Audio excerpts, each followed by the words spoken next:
$283 million. ये है Titan company के दुबई बेस्ड दमास ज्वेलरी का एक्विजिशन अमाउंट। इस एक्विजिशन के थ्रू टाइटन कंपनी दुबई में एक्सपैंड करेगी। कंपनी के मैनेजिंग डायरेक्टर सीके वेंकटरमन ने कहा कि कंपनी अपने कुछ मैन्युफैक्चरिंग यूनिट्स दुबई में शिफ्ट करने का प्लान भी कर रही है और इस एक्सपेंशन का कारण India US tariff tensions. Recently US और इंडिया के बीच में जियोपॉलिटिकल टेंशंस बढ़ गए। यूएस ने इंडिया के रशियन ऑयल इंपोर्ट्स के कारण इंडियन इंपोर्ट्स पे एडिशनल टैरिफ्स लगा दिए। इन टैरिफ्स के बाद यूएस इंडियन इंपोर्ट्स पे 50% टैरिफ्स लगा रही है। यूएस यूएई के इंपोर्ट्स पर बस 10% टैरिफ इंपोज करती है। इस एक्सपेंशन के साथ टाइटन कंपनी इंडिया पे लग रहे हाई टैरिफ्स को अवॉइड कर सकती है। टाइटन कंपनी इंडिया के बाहर एक्सपैंड तो कर रही है, लेकिन कंपनी के इंडियन ऑपरेशन स्ट्रगल नहीं कर रहे। इनफैक्ट कंपनी ने फाइनेंशियल 26 के Q1 में अपना कई सालों में स्ट्रॉन्गेस्ट परफॉर्मेंस भी रिकॉर्ड किया। तो फाइनेंशियल 26 के Q1 में टाइटन कंपनी का परफॉर्मेंस कैसा था? कंपनी अपने मेजर सेगमेंट्स में कौन सी स्ट्रैटेजीज अपना रही है? कंपनी ऑनगोइंग टैरिफ वॉर से कैसे डील कर रही है? कंपनी फ्यूचर में कौन से चैलेंजेस फेस कर सकती है? आज के वीडियो में हम ये क्वेश्चंस आंसर करेंगे। सबसे पहले हम टाइटन कंपनी के फाइनेंशियल 26 के Q1 का फाइनेंशियल परफॉर्मेंस देखेंगे। फिर हम कंपनी के ज्वेलरी एंड वॉच सेगमेंट से रिलेटेड स्ट्रैटेजीज भी एक्सप्लोर करेंगे। हम कंपनी पे यूएस टैरिफ्स का इंपैक्ट भी समझेंगे। एंड में हम कंपनी के चैलेंजेस भी डिस्कस करेंगे। चलिए शुरू करते हैं। सबसे पहले टाइटन कंपनी के फाइनेंशियल्स। कंपनी ने फाइनेंशियल 26 के Q1 में 16,523 करोड़ रुपीस का रेवेन्यू रिपोर्ट किया। ये 25% का ग्रोथ है। कंपनी का प्रॉफिट 53% बढ़ा और 1,091 करोड़ रुपीस तक पहुंचा। सेगमेंट वाइज देखें तो कंपनी के ज्वेलरी सेगमेंट ने 12,797 करोड़ रुपीस का रेवेन्यू रिपोर्ट किया। इस सेगमेंट का revenue year on year 19% grow हुआ और इस सेगमेंट ने टोटल रेवेन्यू में 77% कंट्रीब्यूट किया। कंपनी का गोल्ड ज्वेलरी सेगमेंट 15% ग्रो हुआ। गोल्ड कॉइन सेगमेंट 46% ग्रो हुआ। मतलब कंपनी के कस्टमर्स गोल्ड को एज एन एक्सेसरी की जगह as an investment instrument treat कर रहे हैं। स्टडेड ज्वेलरी टाइटन कंपनी का हाईएस्ट मार्जिन सेगमेंट है। ये सेगमेंट 11% ग्रो हुआ। कंपनी के पास कैरेटलेन नाम का एक डायमंड फोकस्ड डिजिटल ब्रांड भी है। कैरेटलेन ने 1026 करोड़ रुपीस का रेवेन्यू रिपोर्ट किया। ये 39% का ईयर ऑन ईयर इंक्रीज है। इस ब्रांड का प्रीमियम सॉलिटेयर सेक्शन 60% ग्रो हुआ। सॉलिटेयर्स ऐसे ज्वेलरी पीसेस होते हैं जिनमें बस एक प्रेशियस जेमस्टोन होता है। ज्वेलरी के अलावा Titan company watches and wearable segment में भी ऑपरेट करता है। इस सेगमेंट ने फाइनेंशियल 26 के Q1 में 1,273 करोड़ रुपीस का रेवेन्यू रिपोर्ट किया। ये 24% का ईयर ऑन ईयर इंक्रीज है। इंटरेस्टिंगली कंपनी के प्रीमियम एनालॉग वॉचेस डिजिटल और स्मार्ट वॉचेस से ज्यादा तेजी से ग्रो कर रहे हैं। टाइटन के आई केयर ब्रांड का रेवेन्यू 13% ग्रो हुआ और 238 करोड़ रुपीस तक पहुंचा। कंपनी के इमर्जिंग बिजनेसेस की बात करें तो फ्रेग्रेंसेस, वुमेन्स बैग्स और तनेरा ब्रांड के थ्रू इंडियन ड्रेसवेयर ने मिलकर 108 करोड़ रुपीस का रेवेन्यू जनरेट किया। इन सेगमेंट्स के कंबाइंड रेवेन्यू में 35% का ग्रोथ हुआ और ये प्रॉफिटेबिलिटी की तरफ बढ़ भी रहे हैं। लेकिन ये तो था कंपनी का ओवरऑल फाइनेंशियल ओवरव्यू। चलिए अब कंपनी के दोनों मेजर सेगमेंट्स को इन डेप्थ देखते हैं और कंपनी के इन सेगमेंट से रिलेटेड स्ट्रैटेजीज भी देखते हैं। सबसे पहले ज्वेलरी सेगमेंट। टाइटन कंपनी का ज्वेलरी बिजनेस इसका कैश काउ है। टोटल रेवेन्यू में 77% कंट्रीब्यूशन के साथ ये बिजनेस कंपनी को चला रही है। इस सेगमेंट का मार्जिन लगभग 11% है। लेकिन ये सेगमेंट एक बड़ा चैलेंज भी फेस करती है, राइजिंग गोल्ड प्राइसेस। गोल्ड इस बिजनेस का रॉ मटेरियल है। मतलब टाइटन कंपनी का सबसे बड़ा रेवेन्यू सेंटर गोल्ड प्राइसेस के वॉलेटिलिटी का थ्रेट भी फेस करता है। लेकिन कंपनी ने इस राइजिंग प्राइसेस से डील करने के लिए कुछ स्टेप्स भी लिए। जैसे कि कैरेटलेन की बात करें तो इस ब्रांड ने 9 कैरेट ज्वेलरी लॉन्च किया। लेकिन ऐसा क्यों? क्योंकि बढ़ते गोल्ड प्राइसेस के कारण 30 to 40,000 रुपीस की ज्वेलरी सेगमेंट का डिमांड वीक हो रहा था। इस प्राइस सेगमेंट के कस्टमर्स को रिटेन करने के लिए कंपनी ने लोअर कैरेट की ज्वेलरी लॉन्च की। इससे कंपनी के एग्जिस्टिंग कस्टमर्स का लोअर प्राइस पे ज्वेलरी डिमांड भी मीट हो रहा था और कंपनी का कस्टमर बेस भी मेंटेन रह रहा था। और तो और 18 जुलाई 2025 को इंडियन गवर्नमेंट ने इन 9 कैरेट ज्वेलरीज के लिए हॉल मार्किंग भी इंट्रोड्यूस कर दिया। इससे बायर्स को लोअर कैरेटेड ज्वेलरीज के ऑथेंटिसिटी का प्रूफ मिल सकता है। स्टडेड ज्वेलरी सेगमेंट में कंपनी का पोजीशन थोड़ा वीक था। टाइटन कंपनी के मैनेजमेंट के हिसाब से स्टडेड ज्वेलरी मार्केट का साइज 75,000 करोड़ रुपीस है। इस मार्केट में टाइटन कंपनी के ब्रांड्स जैसे तनिष्क, जोया, मिया और कैरेटलेन ने मिलकर 1,700 से 1,800 करोड़ रुपीस कैप्चर किया है। मतलब मार्केट का लगभग 2.5% शेयर। कंपनी अपना ज्वेलरी बिजनेस ज्योग्राफिकली एक्सपैंड कर रही है। दमास के एक्विजिशन के थ्रू टाइटन कंपनी को 6 जीसीसी या गल्फ कोऑपरेशन काउंसिल कंट्रीज के 146 स्टोर्स में एक्सेस मिल जाएगा। मतलब टाइटन कंपनी के ज्वेलरी सेगमेंट का परफॉर्मेंस ओवरऑल अच्छा ही रहा। लेकिन कंपनी के वॉच बिजनेस ने भी काफी अच्छा परफॉर्म किया। सेगमेंट का quarterly revenue year on year 24% बढ़ा और 1,273 करोड़ रुपीस तक पहुंचा।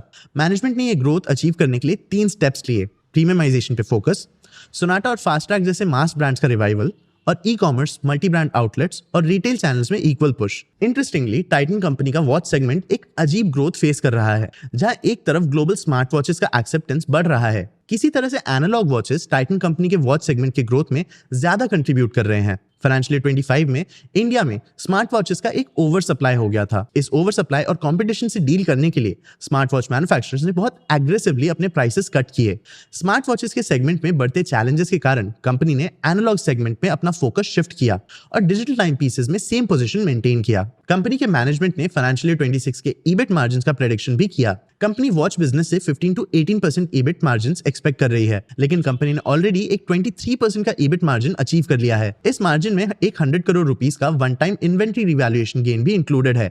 अगर इस वन टाइम प्रॉफिट को हटाया जाए तब भी कंपनी ने ऑलरेडी 19% मार्जिन डिलीवर किया है। मतलब ये सेगमेंट ऑलरेडी कंपनी के एक्सपेक्टेशन से बेटर परफॉर्म कर रही है। नहीं तो कंपनी इस सेगमेंट से कॉशियस एक्सपेक्टेशन रख रही है। यूएई एक्सपेंशन के थ्रू कंपनी का वॉच बिजनेस भी बेनिफिट कर सकता है। गोल्ड ज्वेलरी में मार्केट कैप्चर करने के लिए टाइटन कंपनी को नए रीजन्स के कल्चर को अच्छे से समझना होगा, ताकि कंपनी ऐसे ज्वेलरीज डिजाइन करे जो इन एरियाज के कस्टमर्स प्रेफर करें। इससे मैन्युफैक्चरिंग ट्रांसफर थोड़ा डिफिकल्ट हो सकता है, लेकिन वॉच मैन्युफैक्चर के केस में कंपनी अपने टेक्निक सिस्टमैटिकली ट्रांसफर कर सकती है। तो कंपनी का वॉच बिजनेस कंपनी के ज्वेलरी बिजनेस को सपोर्ट कर सकता है। लेकिन इन दोनों सेगमेंट्स के अलावा टाइटन कंपनी अपने छोटे डिविजन्स पे भी फोकस कर रहा है। इन ब्रांड्स के थ्रू टाइटन कंपनी इंडिया का प्रीमियम लाइफस्टाइल कंग्लोमरेट बनना चाहती है। कंपनी का आई केयर सेगमेंट सनग्लासेस और प्रिस्क्रिप्शन ग्लासेस दोनों सेल करता है। इस सेगमेंट में टाइटन कंपनी का अप्रोच बहुत डायरेक्ट है। कंपनी मल्टी प्राइस और मल्टी ब्रांड्स के थ्रू एक बड़ा कस्टमर बेस कैप्चर करना चाहती है। कंपनी इस सेगमेंट में हाइपर एफिशिएंसी भी मेंटेन करना चाहती है। कंपनी अग्रेसिवली नए स्टोर्स ओपन कर रही है, साथ ही साथ अंडर परफॉर्मिंग स्टोर्स बंद भी कर रही है। कंपनी अपने बाकी इमर्जिंग बिजनेसेस में भी फोकस बढ़ा रही है। फ्रेग्रेंसेस बिजनेस फाइनली प्रॉफिटेबल हो चुका है। कंपनी का वुमेन्स हैंडबैग सेक्शन 65% ग्रो हुआ है। कंपनी का एथनिक इंडियन वेयर ब्रांड तनेरा भी 16% ग्रो हुआ है। कंपनी इन ब्रांड्स की पोजीशनिंग इंप्रूव कर रही है और टियर 1 और मेट्रो सिटीज को टारगेट कर रही है। इन रीजन्स में कस्टमर्स एफ्लुएंट होते हैं और इनके पास ज्यादा डिस्पोजेबल इनकम भी होती है। इसलिए इन एरियाज को प्रीमियम प्रोडक्ट्स के साथ टारगेट करना कंपनी के लिए फायदेमंद हो सकता है।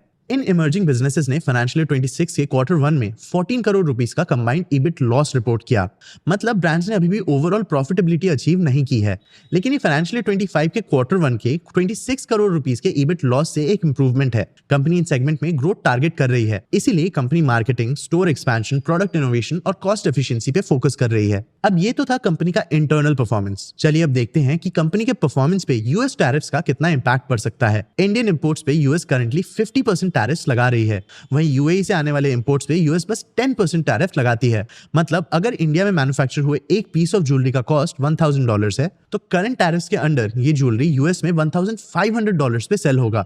इस $1500 के ऊपर रिटेलर्स अपना एक्स्ट्रा मार्कअप भी लगा सकते हैं। अब अगर ये same piece of jewellery UAE में $1000 के कॉस्ट पे मैन्युफैक्चर होता, तो ये यूएस में $1100 पे सेल होगा। इस पीस ऑफ ज्वेलरी पे भी रिटेलर्स मार्कअप्स लगा सकते हैं, लेकिन अगर मार्कअप्स को कंसिडर ना किया जाए तो इंडिया और यूएई के मैन्युफैक्चरिंग डिफरेंस के कारण Titan company same piece of jewellery पे $400 का प्राइस डिफरेंस एक्सपीरियंस करेगी। यूएई में मैन्युफैक्चरिंग शिफ्ट करने से कंपनी अपने प्रोडक्ट्स को ज्यादा ल्यूक्रेटिव प्राइसेस पे बेच पाएगी और सडन प्राइस राइज के कारण यूएस मार्केट्स में अपना पोजीशन भी नहीं खोएगी। कंपनी के मैनेजिंग डायरेक्टर ने इस एक्सपेंशन प्लान के बारे में एक और इंसाइट भी दिया। उन्होंने कहा कि अगर इंडिया पे यूएस के टैरिफ्स ऐसे ही बढ़ते रहे तो कंपनी कुछ मैन्युफैक्चरिंग लोकेशन शिफ्ट करके टैरिफ डिफरेंसेस का बेनिफिट लेना चाहेगी। इस एक्सपेंशन का कंपनी के फाइनेंसेस पे भी इंपैक्ट पड़ सकता है। कंपनी का लेटेस्ट फाइनेंशियल परफॉर्मेंस देख के तो लगता है कि कंपनी इस एक्सपेंशन के लिए रेडी है।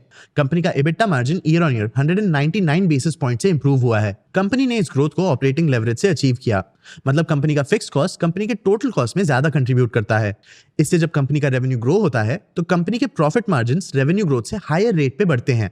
ऐसा इसीलिए होता है क्योंकि कंपनी के फिक्स कॉस्ट चेंज नहीं होते और एडिशनल रेवेन्यू के लिए इनकर्ड वेरिएबल कॉस्ट भी बहुत कम होता है। टाइटन कंपनी के पास स्ट्रॉन्ग ऑपरेटिंग लेवरेज होने का मतलब है कि कंपनी का प्रॉफिट ग्रोथ कंपनी के रेवेन्यू ग्रोथ रेट से ज्यादा होगा, जिससे कंपनी अपने इंटरनेशनल एक्सपेंशंस को फंड कर पाएगी। इन एक्सपेंशंस के through company short term profits की जगह लॉन्ग टर्म ग्रोथ टारगेट कर रही है। मतलब कंपनी लॉन्ग टर्म इन्वेस्टमेंट्स पे ज्यादा फोकस कर सकती है और अगर इनका शॉर्ट टर्म में मार्जिन्स पे इंपैक्ट पड़ता है तो कंपनी इसके बारे में ज्यादा चिंता नहीं करेगी। यूएई के एक्सपेंशंस के थ्रू कंपनी ज्योग्राफिकल और कस्टमर डाइवर्सिफिकेशन के through long term benefits target कर रही है। तो टाइटन का करंट फाइनेंशियल परफॉर्मेंस हेल्दी है और कंपनी के पास फ्यूचर एक्सपेंशन के कुछ प्लान्स भी हैं, लेकिन इनके साथ साथ कंपनी को दो मेजर प्रॉब्लम से भी डील करना पड़ेगा, लैब ग्रोन डायमंड्स और गोल्ड प्राइसेस की वॉलेटिलिटी। चलिए इन दोनों चैलेंजेस को भी समझते हैं। सबसे पहले lab grown diamonds. Lab grown diamonds synthetic diamonds होते हैं जिन्हें लैब्स में कंट्रोल्ड एनवायरनमेंट में ग्रो किया जाता है। ये बेसिकली मैन्युफैक्चर्ड डायमंड्स होते हैं। इनके इंट्रोडक्शन और मास प्रोडक्शन ने ग्लोबल डायमंड इंडस्ट्री में एक बहुत बड़ा डिस्ट्रप्शन क्रिएट किया है। हमने लैब ग्रोन डायमंड्स और इनके इंडियन ज्वेलरी मार्केट पे इम्पैक्ट पे एक वीडियो भी बनाया है, आप ये वीडियो भी जरूर देखना, लिंक डिस्क्रिप्शन में है। टाइटन कंपनी के मैनेजमेंट के हिसाब से lab grown diamonds overall studded jewellery market में बस 2% कंट्रीब्यूट करते हैं और इनके प्रोडक्शन बढ़ने से इनके रिटेल और होलसेल प्राइसेस भी गिर रहे हैं। कंपनी ने यह भी कहा कि new age lab grown diamond players के प्रोडक्ट्स में बहुत ज्यादा डिफरेंशिएशन नहीं है। इस वजह से लैब ग्रोन डायमंड्स का मार्केट हाईली कमोडिटाइज्ड हो जा रहा है। मतलब लैब ग्रोन डायमंड प्लेयर्स अपनी प्राइसिंग पावर खो रहे हैं। टाइटन कंपनी फिलहाल इन प्लेयर्स को ऑब्जर्व कर रही है। दूसरा चैलेंज है गोल्ड प्राइसेस का वॉलेटिलिटी। गोल्ड प्राइसेस के चेंजेस टाइटन कंपनी जैसे प्लेयर्स के रॉ मटेरियल कॉस्ट से अफेक्ट नहीं करते, वो कस्टमर्स के प्रेफरेंसेस को भी अफेक्ट करते हैं। गोल्ड प्राइसेस में शार्प प्राइस के कारण कस्टमर्स हायर मेकिंग चार्जेस पे नहीं करना चाहते। कंपनी ने नोटिस किया कि उनके हायर प्राइस पॉइंट कस्टमर्स भी लो कॉम्प्लेक्सिटी प्रोडक्ट्स चूज कर रहे हैं ताकि उन्हें ज्यादा मेकिंग चार्जेस पे ना करने पड़े। टाइटन कंपनी को इन चैलेंजेस के साथ साथ शॉर्ट टर्म मार्जिन प्रेशर से भी डील करना पड़ेगा। जैसा मैंने बताया, कंपनी को अपने लॉन्ग टर्म एक्सपेंशन प्लान्स के कारण शॉर्ट टर्म में मार्जिन श्रिंकेज से डील करना पड़ सकता है। आपको क्या लगता है, क्या टाइटन कंपनी का यूएई एक्सपेंशन कंपनी के लिए एक बेनिफिशियल मूव होगा या ये एक्सपेंशन कंपनी के लिए एक लायबिलिटी बन जाएगा? अपने व्यूज हमें कमेंट सेक्शन में जरूर बताना। आगे आप कौन से टॉपिक्स पे वीडियोस देखना चाहते हो ये भी हमें कमेंट सेक्शन में जरूर बताना। अगर ये वीडियो आपको इन्फॉर्मेटिव लगा तो इसे लाइक और शेयर जरूर करना। ऐसे ही और वीडियोस के लिए चैनल को सब्सक्राइब भी कर लेना। आज के वीडियो के लिए इतना ही। मैं हूं आपका होस्ट देव, मिलते हैं अगले वीडियो में।